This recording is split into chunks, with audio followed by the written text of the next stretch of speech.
सलूका इस बीबी के बच्चे ने इम्तिहान देना है, उसे पास करवा दे।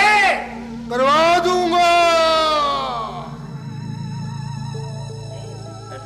हाँ भाई, अब तू भी निकल ले, तेरा काम हो जाएगा। बात यह है अपने जिन से मुझे मिलवा दे। हाँ? अपने जिन से तुझे पता होना चाहिए ये मेरा निजी और साथी घरेलू जिन है, तुझे कैसे दिखवा दूं? हाय हाय, ये जिन तुम्हारे घर में रहते हैं? हाँ रहते हैं, मेरे हम मुलाजिम हैं। अपना खाना खा दे, मेरे लिए ले आते। अब जाओ, निकल लो। पूरी बात। अबे जाओ, हो जाएगा तुम्हारा काम, जाओ। आप बैठे बहन जी, बैठे।